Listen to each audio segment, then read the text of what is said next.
What is going on, everybody? Welcome back to another edition of the Big Blue in the Bronx podcast. Be sure to hit that like button, subscribe if you haven't already, comment as well.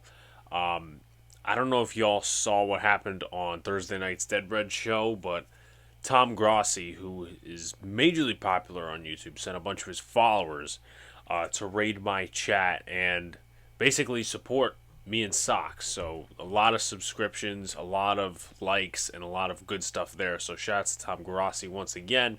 But also give us a 5-star rating on Apple Podcasts and do all the good stuff. Also 5-star rating for Twin Bill, as we will be very active this offseason talking about the Yankees, management changes, and all this sort of stuff.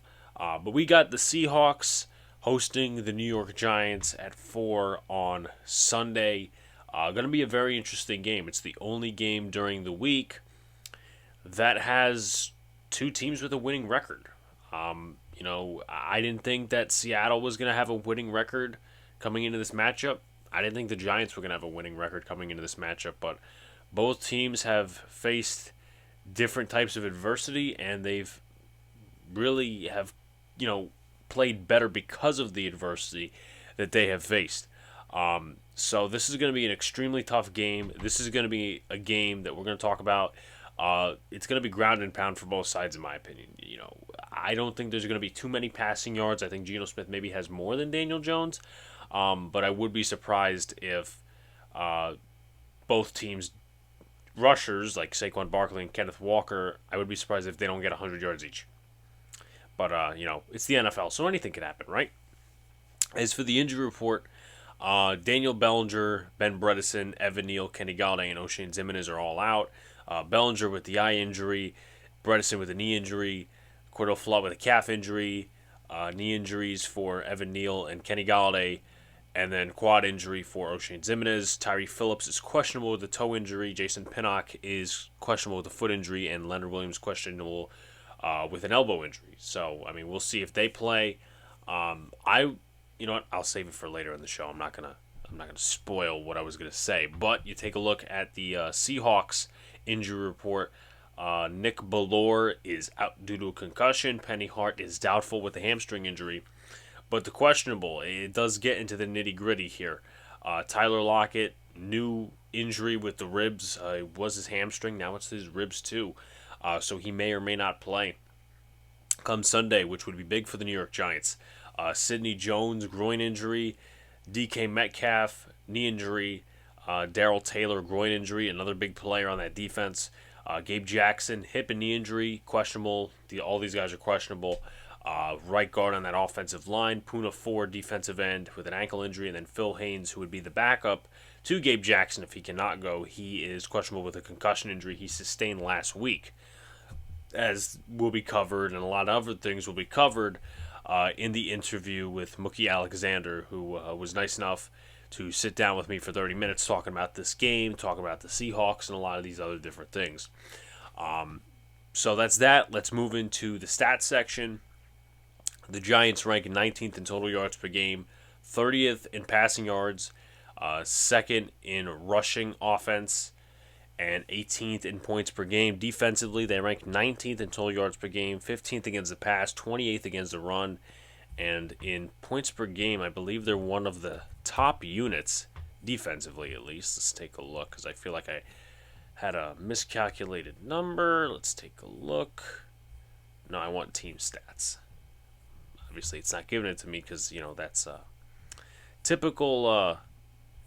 We're doing this live here. Typical, But, fifth in terms of points per game. So they're a pretty good scoring defense.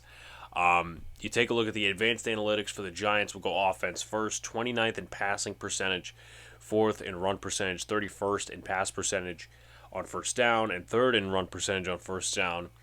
Then you look at the advanced analytics for the defense. 1st in blitz percentage, 19th in pressure percentage, and 21st in sacks. Obviously, that was, it's a week-to-week basis. It's a week-to-week league in the NFL. But they really couldn't get a ton of pressure. They really didn't blitz a ton against Trevor Lawrence, so obviously the numbers went down. Seahawks-wise, they are 12th in total yards per game. Offensively, 16th in passing offense, 10th in rushing offense, 5th in points per game. Defensively, they're 29th in total yards per game, 23rd against the pass, 30th against the run, and 28th in points per game. Not a ton of talent on that defense. Obviously Tariq Woolen stands out. Shelby Harris stands out, a guy who's really good against the run. But other than that, I mean, you have to count names. I mean, Quandre Diggs really isn't playing well. He was battling an injury to start the year. I don't know if he's still battling it. But just not a ton of talent on that defense. And I think that's something that the New York Giants, whether it's the running game or the passing game, can exploit. Advanced analytics-wise, they're 22nd in pass percentage, 11th in run percentage, 22nd in pass percentage on first down, and 16th in run percentage on first down. And then you take a look at their defensive analytics metrics, whatever you want to call them. 24th in blitz percentage, 17th in pressure percentage, and 11th in sacks. So things to look for. Then we go to players to watch. Then we go to questions to answer, keys to win, and all that other stuff. If you're familiar with how we do it on here. Things to look for. I think the number one thing is the pounding of the running game. Kenneth Walker, Saquon Barkley, two of the best backs in the league. Kenneth Walker, rookie, Saquon Barkley, re-emerging over the last year or last few weeks, I should say, from the injuries he's had over the course of the last 2 years. And obviously scheme and a lot of different things come into play about Saquon Barkley's production on the field, but he's been outstanding for the Giants this year. And, a lot of Seahawk fans, as Mookie will tell you later on, were not a fan of that Kenneth Walker pick, but then Chris Carson retired. I forget which order was in, but they weren't a fan of the Kenneth Walker pick. Then, obviously, they changed their minds very quickly on that. So, both run defenses are terrible. The linebacking cores are terrible for both teams. And I'm talking inside, of course. So look for a pounding of the running game. Again, kind of like, we've seen games in the past. I really can't think of a game you could say the Giants did pound the run against the Bears. But they didn't really pound the run too much against us. It wasn't really too successful. Marquise Goodwin emergence. If Tyler Lockett cannot play, and I've seen some different thoughts, people saying, Tyler Lockett's going to play. Tyler Lockett's not going to play. If he doesn't play and DK doesn't play, Marquise Goodwin, I think, is going to emerge. Will Dissly as well. I mean, he's been a solid tight end over the last few years. He's suffered some injuries, but he is, Marquise Goodwin had a very good game against the Chargers last week. I think he recorded 2 touchdowns in the absence of DK Metcalf. The Giants are going to have to cover him either way because one of these receivers is going to be out. If, both of them are in, DK Metcalf and Tyler Lockett, I mean, you'll need to watch. Maybe one of those guys gets put in the slot. Maybe it's Marquise Goodwin or Tyler Lockett, and they're going up against Darnay Holmes, and Darnay Holmes, he looks overmatched at times. I mean, he was overmatched a little last week against them Jacksonville Jaguars. Stunts to test Josh Zudu. I don't know if they're a stunt team, I must say. I don't know if they're a stunt team, that they run stunts up front. I don't think they're that creative. Maybe I'm wrong. But, definitely I think a test on the inside for Zudu is Shelby Harris and Quentin Jefferson. Those are two guys that are known across the league. They're underrated, you could say. Jefferson is 3 sacks on the season. We'll go into much more statistics when it comes to players to watch, but also Shelby Harris is a tough defensive lineman to face. But other than that, I mean, there's not many tests on that defensive line in terms of what the Giants have to look up against. Maybe I'm overlooking some players. I don't know. And then Kayvon Thibodeau and Charles Cross. A lot of Seahawks fans have been satisfied with what Charles Cross has been giving them. Also, you have Abraham Lucas on the other side. They activated Quincy Roche and put him on the 53 last week, so he's going to be getting another test at this again with O'Shane Ximines out and Jihad Ward also factoring in there. So I think this could possibly be, another week that Tibbs, maybe he doesn't get a sack, but maybe he gets a ton of pressures. But they need to go after the quarterback. They need to blitz, even though Geno's been good against the blitz. Third down really hasn't been too gracious to the Seattle Seahawks. So let's go into players to watch, and obviously right off the bat, you have to look at one guy, and he leads the entire team. He honestly is part of the reason, if not most of the reason, that they're winning. That's Geno Smith. 11 touchdowns, 3 interceptions, 1,712 yards. Completion percentage is 73.5. I mean, I would love the New York Giants to just knock his completion percentage. Obviously, I'm stunned. I'm really stunned at the way he's just sprouted. He looks like a top quarterback in the league. If you're a Seahawks fan, you were thinking coming to this year, okay, Geno's just going to hold us over and Drew Lock until we get a quarterback next year. Maybe rethinking that, which is, possibilities on the table. But Geno Smith, man, he's had a hell of a fucking season. And, he should be a Pro Bowler. He's played better than Aaron Rodgers, you could say. He's played better than Tom Brady. So, and those are, not knockoff names. Those are potential Hall of Famers. And I know, yes, the aging factor, but, Geno Smith, man, he was a bust with the Jets. With the Giants, he was a backup and a starter for one game. Then he went to the Chargers, I think. Then he came to the Seahawks. It's been a carousel for him, but I think maybe he's finally found a home. The next guy you want to look at is Kenneth Walker. He's got 410 rushing yards on the year with 4 touchdowns, 6.1 yards per carry. He hasn't fumbled once. He's just a dynamic running back that Seattle loves to have in that backfield. I mean, they've been able to balance the pass and the run a little bit more now. He's just got some really good speed, and the Giants need to have linebackers and safeties that can catch up with this guy. I mean, obviously, the defensive line will have a test against the offensive line. I mean, the run blocking really hasn't been too gracious for the Seattle running backs. The offensive line's been okay for them. But with that being said, it's not going to be just on the defensive line to do their job. It's going to be on the linebackers as it was last game. And, I would honestly, and we'll get to this in a little bit, I would love to see Landon Collins out there a little bit more. I would love to see Micah McFadden out there a little bit more. Just getting some reps and stuff like that. So, Kenneth Walker, that is. You take a look at the receiving core. I'm going to look at some guys just in case, even though they may not play. Tyler Lockett, he's the leading receiver so far. He's got 2 touchdowns on the season, 468 yards and 41 receptions. DK Metcalf, he's got 31 receptions for 418 yards and 2 touchdowns. Will Dissly's another guy. Once again, if one of those guys is out or both of them are out, he's going to be a major factor in the offense. He's got 3 touchdowns on the season, 194 yards on 19 receptions. He's only missed 1 target this year, so that tells you he's a very handsy tight end. And then Marquise Goodwin, 2 touchdowns, 146 yards. Once again, a lot of those were created against the Chargers. Now you look at the defensive side of the football.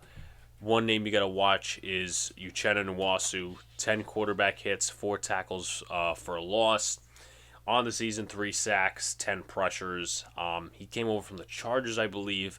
I don't think he's a number 1 pass rusher, but still someone, he might still wreak some havoc going against Tyree Phillips. I mean, I don't think Andrew Thomas is going to have a problem this game, but, things have surprised me before. But I think Andrew Thomas is going to be fine this game. Once again, I'm just worried a little bit about Tyree Phillips, who didn't do too bad against the Jacksonville Jaguars, relieving Evan Neal at right tackle. Quentin Jefferson, talked about him a little bit earlier. 3 sacks, 8 pressures, 6 quarterback hits, and 3 tackles for a loss. Total of 16 tackles on the year. He, I believe, was with the Raiders last year. He's been with a couple of different teams across the NFL. And, I think his highest sack count is like 4.5, 5.5. And he's got 3 in 7 games. So he might be looking to eclipse that record and go above and beyond. Another guy to look out for, Darrell Taylor. 3 sacks. I believe he's got a couple of forced fumbles this year. Let's take a look at his stats. So Darrell Taylor, 3 tackles for loss, 4 quarterback hits, 3 sacks, 3 forced fumbles, 1 fumble recovery for 21 yards. I mean, I guess he could possibly wreck a game. If Uchenna Nwasu's on Thomas's side and Tyree Phillips gets beat, Daniel Jones better hold on to the football. And once again, it's not like Darrell Taylor's like this, Lawrence Taylor, Micah Parsons type, but it just seems that he has the ability to wreck a game possibly. We don't want that to happen. Then Tariq Woolen. I mean, he has been a saint for the defense for Seattle. That's just there. 46.1 passer rating, only one touchdown allowed, 4 interceptions, 53.3 completion percentage allowed.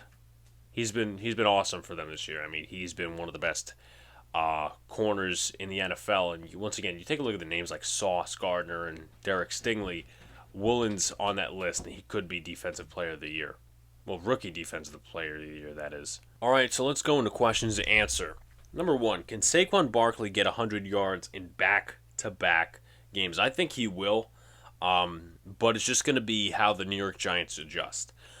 We've seen some games where he's got like -3 yards in the first half, and then he's got like 120 in the second half. We saw that against the Jaguars. We saw that, I want to say, against the Panthers. He might have had 100 against the Panthers. I don't think they, allowed that much. Maybe they did. But, sometimes we see teams like the Jaguars, once again, mentioning them, they were third against the run. And with that being said, like, they gave up 100 some odd yards to Saquon Barkley. But you take a look at some of these other teams we faced who are terrible, quote unquote, against the run, and they load the box, and Saquon's just stuffed for the first half. So he could get 100 yards in back-to-back games. I know we're expecting a huge rushing contest, but yeah. So will Saquon and can Saquon get 100 yards in back-to-back games? Will Daniel Jones be a factor in the ground game like last week? I would have to think so.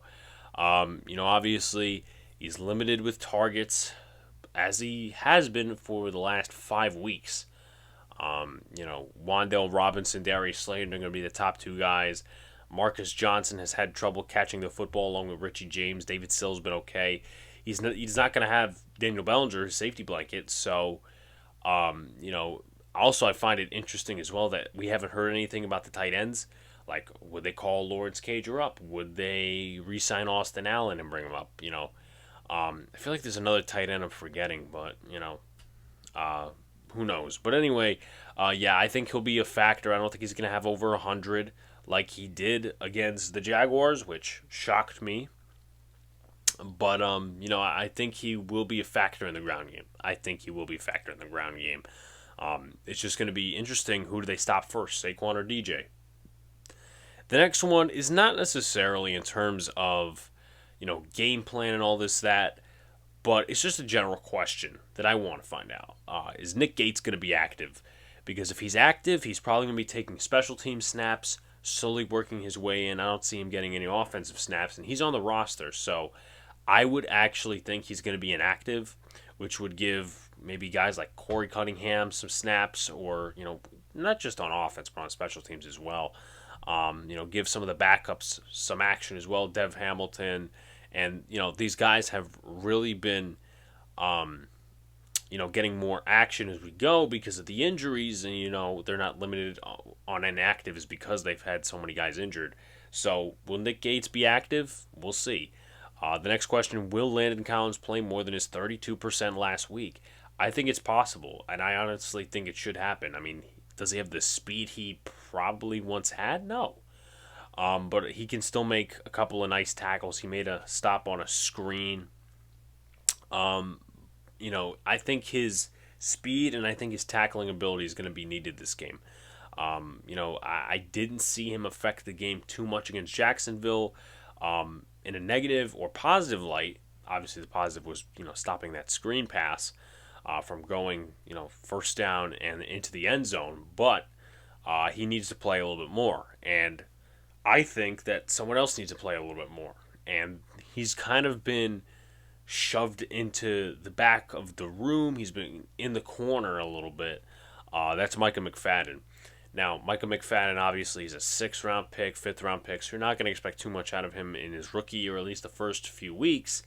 But obviously, they signed Jalen Smith. Kalicho hasn't been getting reps. They've been rotating guys in and out of the box, take Crowder, but I would like to see Micah McFadden against Kenneth Walker. Will he win reps? I don't know. I would like to think that Micah McFadden has a little bit more speed than Tate Crowder. Tate Crowder often at times does get washed up in the whole mesh of the run. So that's, once again, one of the negatives. And, we'll see how the Giants play that overall.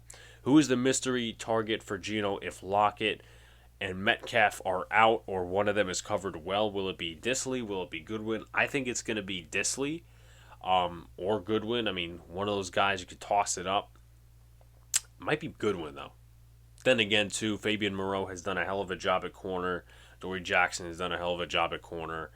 Depends on where they place Goodwin. But I think Disley, and the next question is, who covers Will Disley? And I think it's going to be Dane Belton.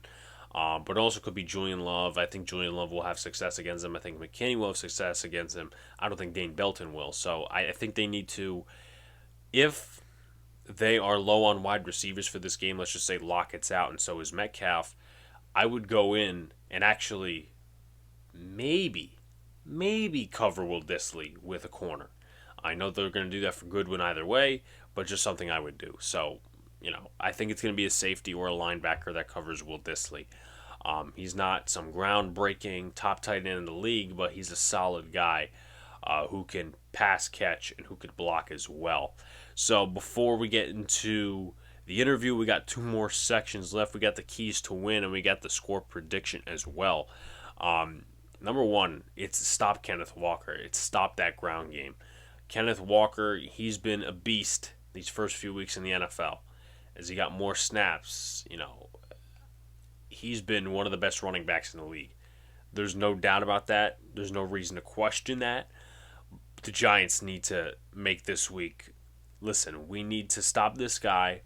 We need to cement that we need to be better in the running game. And take it into the bye week with you, because I said last week, this is going to be a test, against the Jaguars, whether they're actually good against the run or whether they're actually bad against the run. And they're not a good team against the run. I finally acknowledge that. They're not good against the run. So, things could shape up after the bye. Landon Collins and Micah McFadden might be the linebacking core heading into the rest of the season. But you got to stop Kenneth Walker. Number 2, ground and pound. Run the football with Barkley. Run the football with Jones. Get creative. Get a toss play to Matt Breida. Get a toss play or an end around to Wan'Dale Robinson. That's what you got to do. Ground and pound. They're not very good against the run overall, and I don't think they'll be able to stop any creative plays either. Depending on how creative you get, creative, not cute. And then number 3, put pressure on Geno Smith and limit him. He's good against the blitz, but on third down, they just have some big trouble. The offensive line doesn't really block well on third down. Geno Smith gets sacked a lot on third down. Overall, you have to limit him, no matter who's on the field. He's been one of the best quarterbacks in the league this year. No matter who he has on the field. I mean, he was limited a little bit last week, but Disley's a solid option. Goodwin's a solid option. Kenneth Walker out of the backfield probably will be used a little bit more. DJ Dallas, too. So, put pressure on Geno. Just limit him. Do not allow him to do what Trevor Lawrence did last week. And Trevor Lawrence, his completion percentage was off, but he got 310 passing yards. Yes, you could attribute that to the last drive and everything, but it's a dead duck discussion. It's a moot point. It's minced meat. Overall, I do have the Giants losing this one. I know I've been calling them, in terms of betting on them to lose, and I'm not saying betting on them to lose, but I've been picking them to lose the last few weeks. It was a very close matchup, obviously, with the Jaguars, and I said they would lose one of these next 2, and I think Seattle, now that they won in Jacksonville, you can't keep winning these games very slightly. I think they'll make adjustments at the bye, and then you face 2 teams that are not very good. I think they have 1 win each, maybe 2 wins for the other team. It's the Texans and the Lions. But Seahawks 21-17. I know that I predicted a ground and pound game. However, I don't think that results in a lot of high scoring. So it's going to seem defensive, but if you look at the yards, I think there's going to be over 100 on each side. Anyway, before you guys leave, Got the interview with Mookie Alexander from Field Goals, which is the site from SB Nation that covers the Seattle Seahawks. All right, now I am with Mookie Alexander of Field Goals, which is the SB Nation site for the Seattle Seahawks. Mookie, how are you feeling coming into this game? I'm feeling pretty good. Certainly, not too many people would have predicted at the start of the season that this would be the only game on the Week 8 schedule between two teams with winning records. Certainly, nobody would have predicted 6-1 for the Giants, 4-3 for the Seahawks. Could have been conceivable, but still, this is a pretty big game for both teams, and I'm quite excited to see this because at, through 3 weeks it was looking like, oh man, this is just going to be a dog of a matchup, but now this is probably going to be one of the more entertaining games of the weekend. I'm definitely looking forward to it. I'm also quite scared as well. I can't lie. Let's jump right into it. So, one of the top headlines for the Seattle Seahawks this season is we know Geno Smith playing at a top level at the quarterback position this year. You guys have, I mean, we had him for 1 year. He started one game. We all know that controversy, but you guys have seen him for, I think, more than 2 years. What has changed in his game that you've noticed that has boosted the level of his play to where before, he was playing like an average quarterback. Now he's playing like a Pro Bowl quarterback. I think the offensive coordinator Shane Waldron should get a lot of credit for how this offense is being run. Of course, he's from the Los Angeles Rams, and Sean McVay, of course, is the is pretty much everybody's quote unquote genius because of the fact that he took the Rams to the Super Bowl with Jared Goff as his quarterback. So with Geno, yeah, I as a former New York resident, I saw his games with the Jets, and they weren't very good at all. And I know the Jets were not a good team, but also he was part of the problem. But perhaps all these years where he has gotten to sit behind Philip Rivers and Eli Manning that 1 year and Russell Wilson over the last 3 years, he's been able to see things a lot better than he did when he was in competition, I guess, with Mark Sanchez or being with Ryan Fitzpatrick. I mean, Fitzpatrick is probably better than Sanchez overall, but still not exactly the standard for top level quarterback play. You've got two Super Bowl winners that you're being backups to, and Philip Rivers is a borderline Hall of Famer, if not a Hall of Famer outright.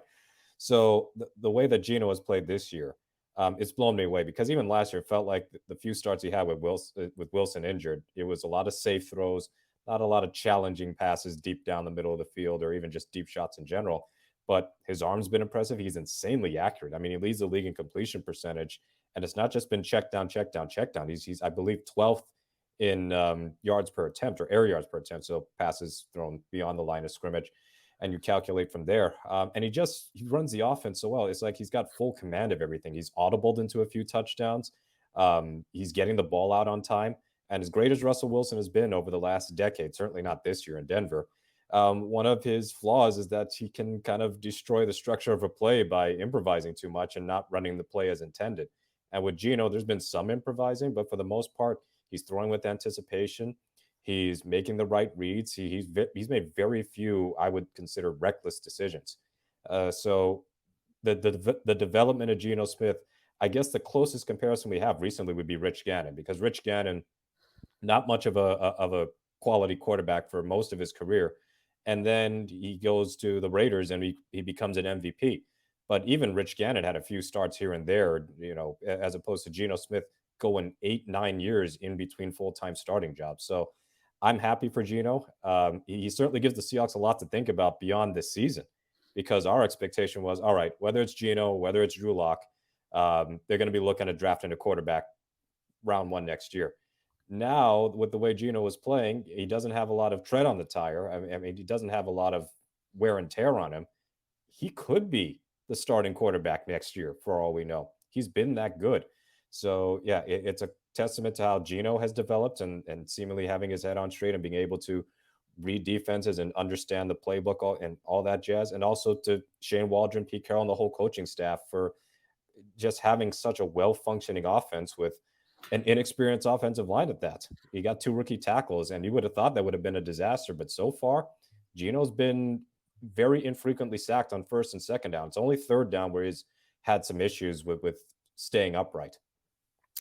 Yeah, definitely. And just before we go into some more of the offensive pieces, personnel, stuff like that, obviously we know how the trade is working out for Denver. You guys got a load of picks: Shelby Harris, Noah Fant, Drew Lock. How is that working out for you guys right now? Yeah, no offense. I've not been terribly impressed with him so far compared to Will Disley and Colby Parkinson, the other tight ends. But they picked up his fifth-year option, so he figures to be a part of this team next year. But Shelby Harris been a good part of the defensive line, a unit that has struggled mightily for much of the season. But Shelby Harris, good at batting passes down. He's good at getting after the quarterback. He's one of the better run defenders on the team. So I think that Harris has been the best part of the trade in terms of the players they've acquired. Of course, they got Drew Lock. We saw Drew Lock in the preseason, and I think it's very clear why Geno Smith was starting. And for Drew, if he's going to be a part of this team anytime soon, it's going to have to be like a 1 year prove it again, because he's just got too many flaws in his game, and his tendency to turn it over in ways that Geno has seemingly eradicated from his game. It's a major reason why I think they went with Geno for the job. But yes, this trade, a lot of Seahawks fans, self included, were incredibly upset over. It's like, if we had to choose between Pete Carroll and Russell Wilson, most of the fan base would have gone, let's keep Wilson. It's easier to get a new good head coach than to get a new good franchise quarterback. But they might have been sellers at the right time. And the fact that Seattle can get a top 10 pick and still make the playoffs, nobody would have believed that. I mean, Denver is 2-5, and they got a brutal schedule ahead of them, whereas Seattle, they're 4-3, and even if they don't make the playoffs, even if they do drop off to like 8, 9, or 7 or 10, wherever, the playoffs are a bonus at this point. Getting that top 10 pick, whether through our pick or the Broncos pick, that's huge for building the future of this team, especially with the way that they've just hit home run after home run with this year's draft class. Yeah, I have to admit, I mean, over the last few years, I mean, I've been watching from an outsider's standpoint. I'm like, I'm not sure what Seattle is doing, but then, they traded Russell Wilson, and, you mentioned that a lot of Seahawks fans and obviously a lot of NFL fans were like, what the hell's going on? But it seems right now, obviously things are going good for you guys. I seen some Seahawks fans call for John Schneider as his executive of the year. I mean, it's just incredible what you guys are doing. I mean, I know what my team is doing. I'm not going to harp on that too much because obviously we're talking about the game, and we're also talking a little bit about the Seahawks. And there's not much to say other than wow about this player, Kenneth Walker. Mhm. How would you describe his presence? And I know it's just kind of an obvious question. Oh, he's been great, but I want to hear from a Seahawks fan himself. Well, I got a notebook here just writing a speech for his Hall of Fame induction ceremony. But yes, Kenneth Walker. There were some Seahawks fans, I think a lot of Seahawks fans, at least online, were a bit annoyed that Seattle took a running back in the second round. Like, you had Chris Carson, you have Rashad Penny. Well, Chris Carson, his career is over, unfortunately, with the neck injury. Rashad Penny has been injury prone, and now he's got this broken tibia, so he's done for the year. And the whole thing about taking Kenneth Walker was not about him specifically, and more about when to draft a running back, because they already took Rashad Penny in the first round. Teams are taking running backs in the first round less and less frequently. And now it's pushed on to, should you even take a running back in the second round, or at least the early part of the second round, because they've got short shelf lives in this league. And as far as paying them, do you really want to do that? Because a lot of running backs these days don't necessarily have that sort of longevity. But in the meantime, dude's fun. He is an incredible player. And I liked him a lot at Michigan State. I remember I think 4 or 5 touchdown game he had against Michigan that put him in like long shot Heisman contention. And he's got that blend of speed, vision, and that lateral quickness. I mean, he is so incredible. And this is just a couple of starts. I mean, his first start was against Arizona. He just came up 3 yards short of a 100-yard game on the ground. I think he got over 100 with the receiving yards. But against the Chargers, he dominated them. 23 carries for 168. Might have been corrected to 167 for some reason, but 167 and 2 touchdowns. The run blocking hasn't been all that great out of this offensive line. I think their metrics suggest that they haven't been a great run blocking unit. So Walker's having to make some tough yards. And if the Giants' run defense, which has admittedly been a problem for them, it's been a problem for the Seahawks too. If they don't get going, then maybe what we're going to see on Sunday is just a running back shootout for the ages between Saquon and Kenneth Walker the third. Yeah, definitely. And Going to the opposite side of what we're talking about here, but still sticking the offensive side of the ball. I did see on the injury report that Tyler Lockett and DK Metcalf are both questionable. Do you think they will go on Sunday? I expect Lockett to go. I don't think Metcalf will go. As soon as I hear patellar tendon injury, I think of just recently Trey Brown, rookie corner last year. He had that injury. Jimmy Graham had it. If we want to go with the Giants, Victor Cruz had that injury, and he was never the same, which sucked because Victor Cruz was awesome. So luckily, this is not serious enough that it could end the season or anything. He did some limited practicing, but I would expect Lockett to go. What's really bothering me is this newly announced rib injury because it was his hamstring that almost kept him out of last week's game. So it looks like the hamstring might be getting a bit better, but now this rib injury could be a problem. And if both of them can't go, then the Seahawks have some difficulties because that is not a deep wide receiver group that they have. I mean, Marquise Goodwin, he had a heck of a game last Sunday against the Chargers, but then you get below him, you get to D. Eskridge, who's had a hard time even getting on the field. And he certainly didn't play well last week outside of blocking. He had a pass interference penalty that wiped out a big play to Goodwin, Did he have a and he had a fumble? terrible fumble. It got credited, it got charged against Geno because Eskridge never actually had the ball. But that's neither here nor there. That was a lost fumble by D. Eskridge, as far as I'm concerned. So you get deeper in the depth chart. Penny Hart, who's like a special teamer, he's doubtful with a hamstring injury. So you get to Derek Young, and he's a seventh round rookie, and he's not had an NFL catch to his name yet. So if both of those guys can't go, Seattle's going to have to rely heavily on their tight end. So that would be Fat Parkinson and Will Disley, and maybe even involve the running backs a little more often in the passing game, which they haven't done a whole lot of. So Lockett is really the security blanket for this team. And it shows you that he's been able to sustain his success with Wilson and with Geno Smith. He's as quarterback friendly as it gets because his catch rate is extraordinary. It's consistently it's 70 some odd percent and up. He doesn't drop a lot of passes. I don't think he's ever lost a fumble as a receiver. He's lost a couple as a punt returner, but Lockett is so good at moving the chains. He's just an ideal possession receiver and deep threat.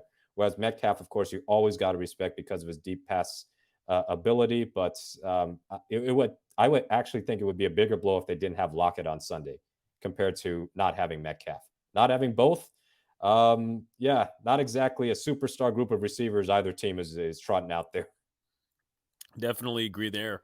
Um, I know obviously we'll get to game prep with two different questions in a little bit, but who do you expect to possibly be more of a factor? As you know, you did mention DK is probably not going to play. It's going to be Lockett, and maybe if it isn't Lockett as well, would you expect Will Disley or Goodwin to be a little bit more a part of the game plan? I think they would go with Disley. Safe pair of hands, 19 catches out of 20 targets for just shy of 200 yards, and he leads the team in touchdown receptions with three. It's obvious that Geno Smith trusts him a lot. He's a good option, especially in zone coverages. And he's not a speedster by any means, but then again, most tight ends aren't. But he can move in the open field. He picks his spots well. So I think with the wide receiver situation, the Seahawks might rely a lot on 13 personnel or 12 personnel. So you have one back and two tight ends or one back and three tight ends, just as a means of getting those guys involved. Because all three, Parkinson, Disley, and Fant, they're all viable receiving options. There's not just, okay, this guy's a blocking tight end, this guy's a receiving tight end, this guy's an all around. They can all do receiving and blocking at least a competent level. And Disley, if not for the injuries, he's somebody also had a patellar tendon injury in his second year in the league. It was either no, it wasn't a second. I think it was his rookie year. He had a patellar tendon injury, and the next year he blew out his Achilles. So the fact that he's even playing is incredible. So Goodwin, he's had good rapport with Geno, but I think that especially with the way that the Giants like to blitz so much with Wink Martindale and the fact that Seattle struggled a bit dealing with the blitzing from Arizona, I suspect that Shane Waldron's game plan is going to be let's get the tight ends involved as much as possible, and Disley would be at the focal point of that. Yeah, and the Giants have they sort of struggle with covering tight ends this season. I mean, you know, Mark Andrews had a big game, and also they do sometimes have the tendency not to cover the hot route on blitzes, which happens to go to the tight end a lot. But moving on, you were discussing it a little bit earlier. How is the O line done overall thus far? Obviously, you mentioned you guys drafted Abe Lucas and Charles Cross, obviously in the first round. How's that going so far for your team? Very well. maybe Russell Wilson is a little bit annoyed that that offensive line is playing as well as it did, because even though Wilson often has created his own chaos, there were some terrible offensive lines that the Seahawks trotted out while he was here, especially that 2017 year, I think, where Luke Jokel was playing, one of the worst offensive linemen I think I've ever seen the Seahawks trot out there on purpose. But Cross, day one starter, we expected that. And he's held his own. I think he's only given up 3 sacks, and 2 were in the first game against Bradley Chubb. And Bradley Chubb is one of the top sack getters in the league at the moment. And then Abraham Lucas, he had to earn that job because it was him and Jake Curran battling for that spot at right tackle, and Lucas won it. And for somebody who came out of a pass heavy scheme, his run blocking has been really impressive. He's great at pancake blocks, just driving people to the ground without holding them. He's just a strong ass dude. And I think he's only given up 1 sack as well. So Lucas and Cross have held up exceptionally well, knowing how often rookie tackles tend to struggle. Even if they become great later on, the first few games tend to be, throwing you into the fire and seeing if you survive. And they have both thrived very much. The interior of the offensive line, though, that can be exploited. And Damian Lewis has had a few bad reps at left guard, and this is his second year there after starting as a right guard as a rookie. Gabe Jackson, I don't know if he's going to play this week, but he's certainly not been at his best. And if he's out, then Phil Haynes would be the backup right guard. And even he's questionable with a concussion that he suffered last week. So if he can't go, then Jake Curran would be the swing guard tackle option. And I think Curran's probably better at tackle than guard. And then the center, Austin Blythe, he's been all right, I guess. Pass protection, I think he's been fine. Run blocking, there have been some issues, particularly the safety they gave up last weekend. He was just blocking air, which was bad for the air, but good for the Chargers because Sebastian Joseph Day just ran right past him and tackled Kenneth Walker in the end zone. But all things considered, offensive line has been one of the pleasant surprises. They were very good in preseason, and that has held up in the regular season. And I also want to shout out the offensive line coach, Andy Dickerson, because he's a first-year offensive line coach. Mike Solari, they fired him, and they hired Dickerson. And I think it's not a coincidence that the offensive line play looks more cohesive and looks closer to how the best Rams offensive lines have looked. Talking on mute. Never a day I don't do that. Anyway, we actually had Mike Solari during McAdoo's years, but obviously all that didn't work out. Moving to the defensive side of the football, you were talking about the defensive line earlier, along with Shelby Harris. Obviously, our run defenses are not that good. To put it in a positive spin and not be real nice about it. Which positional weakness has caused the run defense to be so poor? Because for us, it's the linebacker spot. Like, we don't have any competent linebackers. Yeah, I think the defensive line has had a really rough time defending the run, and some of it is just the run fits. Sometimes, especially when they have 4 down linemen, and it just looks so disorganized. They're not being disciplined with their gaps. They're running up the field and basically taking themselves out of place. So the defensive line has been a liability against the run. And Darrell Taylor, who is somebody that the Seahawks drafted a couple years ago to be a pass rusher, against the run, he struggled so much that they basically benched him. And even though he's gotten sacks, strip sacks at that over the last couple of weeks, run defense is clearly not his forte. But the run defense has gotten a little bit better over the last 2 weeks. And I think there have been some adjustments as far as who's going to line up where and whether they want to be more aggressive defending the run than they have been to start the season. But I also come up with a caveat that Arizona was pretty banged up and they were down to backup running backs. And then against the Chargers just don't have a running game. It's near the bottom of the league. They're nothing to be to fear. Certainly, the Giants would be a much different story with the way that Barkley is running. So yes, the run defense collapsing the way it did to start the season, that was a surprise because Seattle's had slow starts on defense for like 3-4 years running, but the run defense would normally be stout. This year, totally different because they were giving up 100 plus to Taysom Hill and 100 to Alvin Kamara. Cordero Patterson on possibly a bum knee, which is why he's still on IR, had 140 yards, which is a career high for him. And I don't remember if I mentioned Jamal Williams, but DeAndre Swift is out in the Lions game, and Jamal Williams still ran for 109. So that opening month, it just was some of the most embarrassing run defense imaginable. And these last couple of weeks, hopefully, is a turning point. I will say, though, that with Jamal Adams getting hurt opening day, he would have been a major part of this run defense. just as that safety likes to play downhill in the box, and he's a pretty good tackler. But without him, there's been a difficult adjustment, and I wonder if that has had some sort of knock-on effect. But in totality, the defensive line has been inconsistent both against the run and getting after the quarterback. But both things have gotten better over the last 2 weeks. We'll see if it can continue this weekend. Yeah, definitely. And then moving to the other side of your defense, ranking wise and statistically, they rank 21st. Obviously, well, actually ask you to give your thoughts on Tariq Woolen, but is there anyone else that sticks out in the secondary that, maybe the pass defense it's not great, or maybe is it one game that sticks out and it's just like, okay, it ruined the stats from there? Like, what's the state of the secondary and the pass defense? But obviously, Tariq Woolen has been very good for you guys. That's an understatement by myself. Yeah, Tariq Woolen has been a revelation, and there was a lot of hype around it because his relative athletic score was off the charts. It's like they drafted a super Sherman because Richard Sherman is many things, but fast is not one of them. Tariq Woolen is a little taller than him, and he's like a former wide receiver as well, but his speed is out of this world. In fact, if Seattle's going to be down this many receivers, I got a brilliant idea as far as improving the receiving core for the weekend. Time to tap into those old receiver skills. But for the rest of the secondary, Michael Jackson has been up and down. I guess he's been fine as the other cornerback, but the safety play with Adams out, especially Quandre Diggs, love Quandre. He got traded here for peanuts back in 2019. Thank you, Matt Patricia. But he's not been at his best to start the year.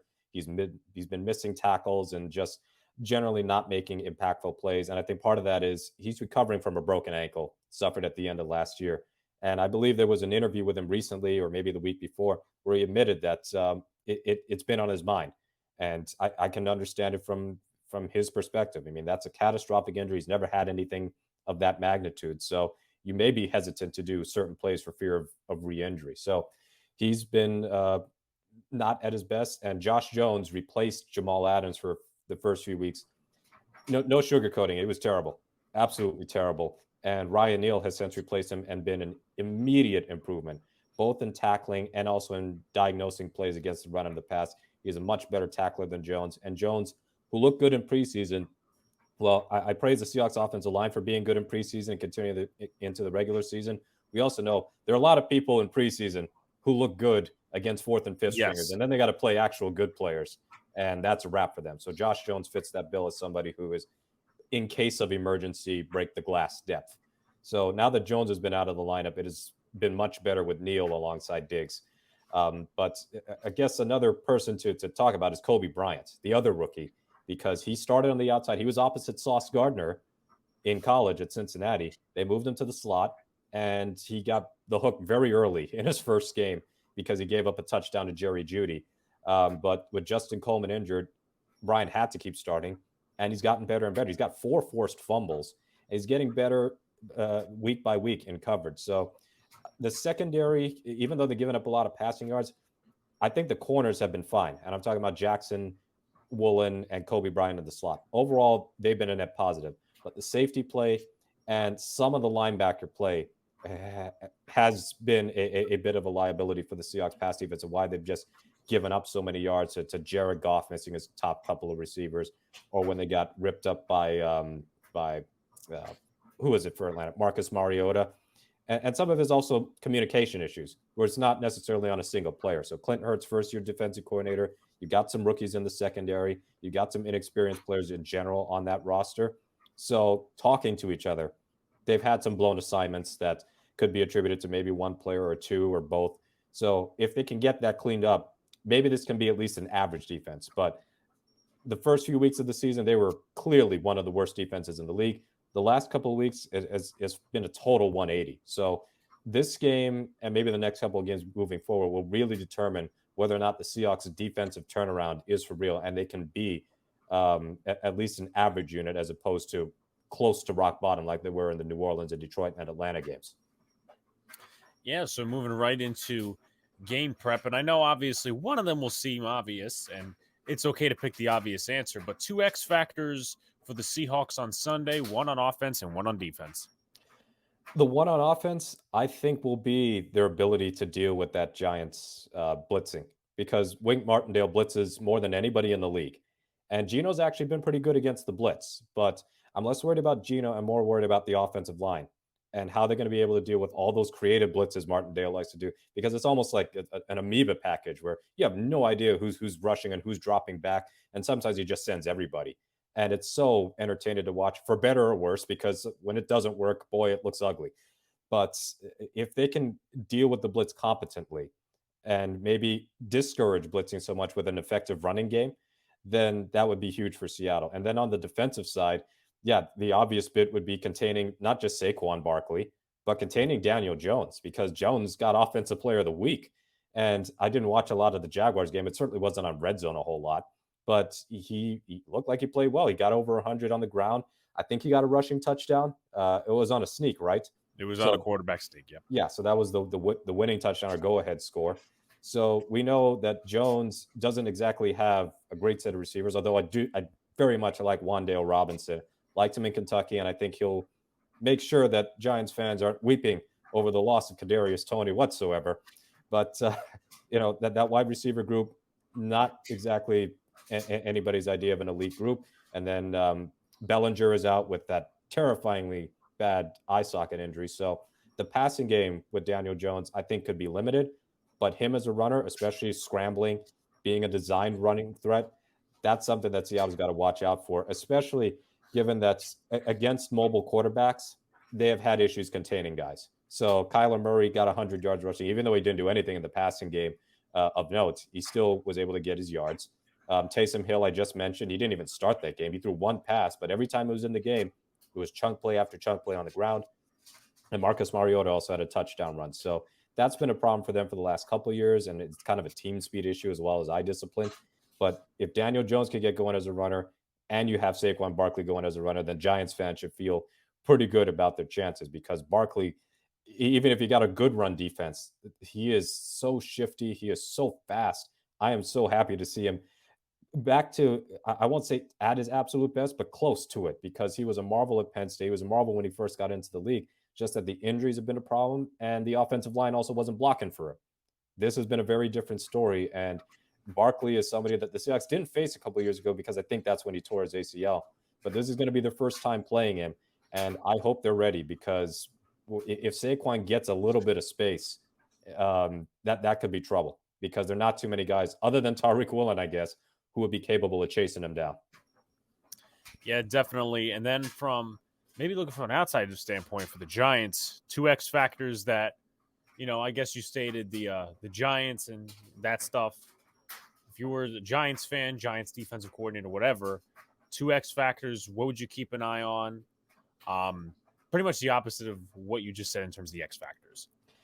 Yeah, that's an interesting question. So I'll go with the Giants defense first, and what they can do to the Seahawks offense, because even though they've just been scoring at a ridiculous clip since the third week of the season, it hasn't been perfect. Now, in the first half, Seattle is one of the tops in the league in scoring. I believe they're second in points scored in the first half. Second half, they drop off. So if they can contain the Seahawks offense out of the gate, then that would be huge for New York, because Seattle, I believe, leads the league in first quarter points scored. Other than the Chargers game, they've been able to, and the 49ers game, because they didn't put up an offensive point, their opening drives are pretty good. They normally get a field goal or a touchdown out of it. So they come out of the gates fast. The Giants don't really care if they trail early, because it seems like if they're down 10, if they're within a near shot, they've got a chance. But still, if you want to avoid heart attack football, then stifling the Seahawks offense early could go a long way towards potentially getting the win on the road, because the second half offense has been inconsistent. It was really good against the Chargers last week. Wasn't that good against Atlanta, and I think they only scored 3 points in the second half of that game. They didn't score in the second half against Denver, so that'll be key for the Giants defense to get off to a good start and force some turnovers, force some punts early, and get Seattle out of rhythm.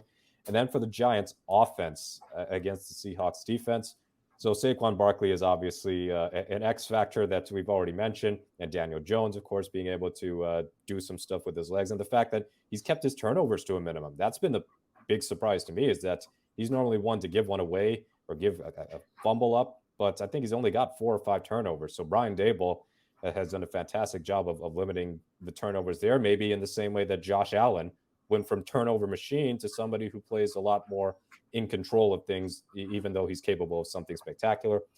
I would say if you can attack the underneath routes, because the Seahawks have been willing, especially schematically, to give up plays that are 4 or 5 yards. If you're willing to take short stuff and not go for the big, deep passes, that's how Seattle's been exploited over the years under Pete Carroll. So it's not necessarily just going for 50, 60-yard bombs, although that's not really the Giants' offense. If you can get checkdowns to running backs, if you can run screen passes, boy, the Seahawks have had a problem with that for years. So it's kind of like play within yourself and attack Seattle in areas where they are willing to concede yards, especially the first few weeks of the season and much of last year. It wasn't necessarily deep passes that were destroying them. It was intermediate throws, busts in zone coverages, and also just checkdowns to running backs, checkdowns to tight ends. If you can go there, turn 3 yards into 9, then you're going to be able to stay out on the field. And Seattle will have to do the bend but don't break, which I despise. But it's not been difficult over the course of the season to get into the red zone against the Seahawks defense. So if the Giants are able to sustain drives through just keeping it simple, then it could be a long day for the Seahawks as a team. And then who do you think is taking this game? Oh boy, well, it's a rainy day in Seattle, and I know people want to make jokes about that, but it has been, and I'm out in the Portland area, but in the Pacific Northwest, we've had, I think, like a month and a half's worth of just nonstop sun and a lot of unseasonably warm temperatures. We had wildfires out in the area, and the air quality was absolutely in the gutter for that reason. But a rainy game, I think, lends itself to both teams wanting to run it a lot. Rainy day, and both teams are missing key weapons. So I think that crowd is going to be amped up. I believe the Giants absolutely have a chance. It's insane. I'm looking through their record. They haven't trailed by more than 14, and they also haven't led by more than 8. So I don't think a blowout is in the cards for either team. But with Seattle at home, they got the crowd behind them, maybe a chance to rattle the Giants offense, get them into false starts, and delay of game penalties, the types of things that the crowd has been known for over the years.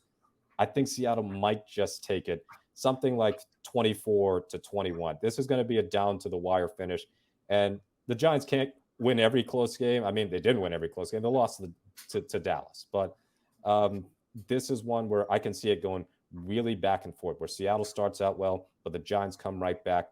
We can see some explosive runs from Barkley, explosive runs from Walker, timely third down convergence from Geno Smith, a couple of key scrambles from Daniel Jones. And even some throws to Wan'Dale Robinson where he takes something short and goes 20, 30 yards. I'm picking Seattle. I don't feel confident about it whatsoever. I've been very willing. I'm not that much of a homer. I've been willing to pick against the Seahawks a lot this year, and it's burned me. But I think this weekend they can get a win and keep their lead in the NFC West. And then lastly, where can people find you on social media and your work? Well, you can find me on social media at Mookie Alexander. It's in the handle right below me. And I'm also in charge of the Field Goals account at Field Goals. I'm not on Instagram and I'm barely on Facebook. So really, Twitter is the best way to contact me, heckle me, praise me, whatever. I'm always there, and I'm willing to respond to most people. I don't block that much. Anyway, you can read all my work over at fieldgoals.com, where I am the producer / managing editor.